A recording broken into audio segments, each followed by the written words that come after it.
Mga dahilan ni Catherine Bernardo kung bakit kumalas at binitawan na niya ang kanyang relasyon kay Daniel Padilla. Inisa-isa ni Catherine Bernardo. November 30, bandang alas 6 ng gabi ay kinumpirma na ni Catherine Bernardo at Daniel Padilla ang kanilang hiwalayan. Ipinaliwanag ng aktres o kapamilya actress na si Catherine Bernardo na 21 years na umano siya sa showbiz industry, 12 taon bilang ka-love team ng Katniel at 11 taon bilang isang taong nagmamahal kay DJ. Ayon pa kay Catherine, hindi umano siya lumaki sa showbiz industry na lagi na lamang kinukontrol o dinidiktahan sa kanyang mga desisyon.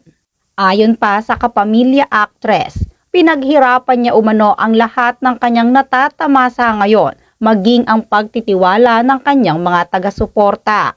Paliwanag ni Catherine Bernardo, simula umano nang siya ay naging adult na, hindi na umano niya hinayaan pa na may magsabi sa kanya kung ano ang kanyang mga dapat gawin. Paliwanag niya, wala umanong maaaring magdesisyon kung anong proyekto ang kanyang dapat gawin, kung ano ang kanyang dapat isuot o kung paano siya manamit. Ipinaliwanag din niya na kailangan din niyang mamili ng mga taong nakapaligid sa kanya.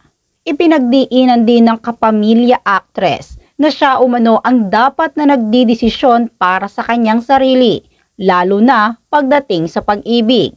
Matatanda ang sinabi ni OG Diaz na kilala niya si Daniel Padilla bilang isa sa mga celebrity sa showbiz na talagang konserbatibo, lalo na pagdating sa pananamit ng kanyang girlfriend na si Catherine Bernardo.